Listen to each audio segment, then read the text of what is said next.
cops suspended for pummeling a shoeless man on the street. This is graphic. Here it is.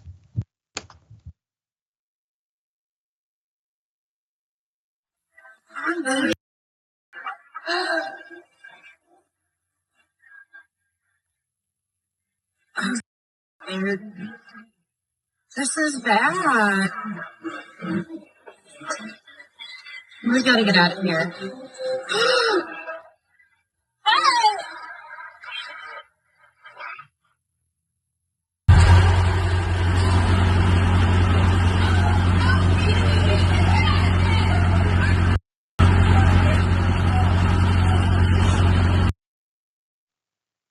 What you witnessed right there was a crime. Those police officers thought they had hidden themselves away from cameras. They thought the angle of the vehicle, their car, and that corner would protect them. But there was somebody at the precise angle needed in order to capture this criminal activity. Let's put up a picture of the victim. Let's start there. The victim is Randall Worcester, 27 years of age. He was the man attacked.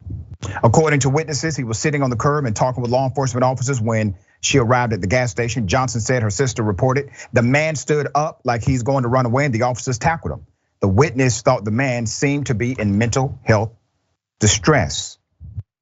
The man you're looking at is charged with second-degree battery, resisting arrest, possession or possessing an instrument of crime, criminal trespass, criminal mischief, terroristic threats, as well as first and second-degree assault charges. That's according to the sheriff's office. The sheriff says he was wanted for allegedly threatening a gas station clerk in a neighborhood town. Worcester is being held on a $15,000 bond. So those cops you saw 3 cops, but those 3 cops, they work for 2 different agencies. 2 of those cops are sheriff deputies. 1 cop is a Mulberry Police officer.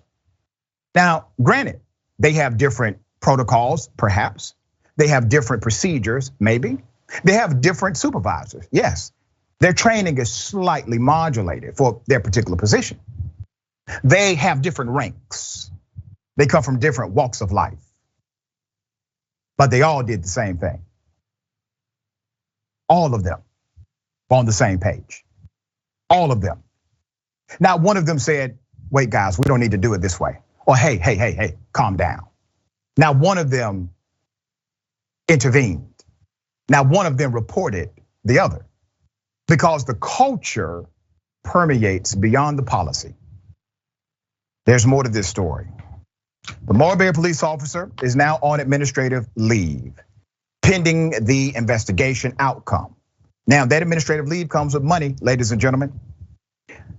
The city of Mulberry and the Mulberry Police Department takes these investigations very seriously, holds all their officers accountable for their actions. I'll put up the picture of the chief here. The county sheriff is Jimmy DeMonte. Once again, what did you see in that video? You saw clear-cut criminal behavior. There's no explanation for that. Nobody can say, well, I need more context. We need time to look over all of the evidence.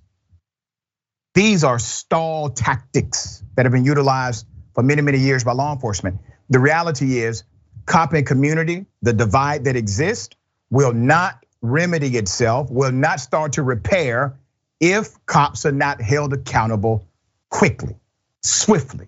Wheels of justice, they have to move, I would submit, faster against those who are in law enforcement. Shame on those who are actually positioned with public trust to simply violate that public trust and get away with it or think they can.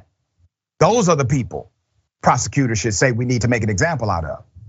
All right, we're gonna follow this story. Obviously, that's a horrific video and criminal activity. These cops need to be charged. When I posted this on social media, a guy who's a current police officer said, listen, Doc, I'm a current police officer, gave his credentials.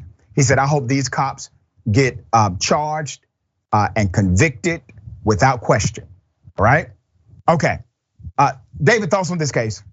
Oh, real quickly, I'll just say that, look, even if Mr. Dorchester had committed assault, had engaged in terroristic threatening, at the moment the police officers actually pull him to the ground, they cannot repeatedly knee him. They cannot slam his head from his hair onto the concrete.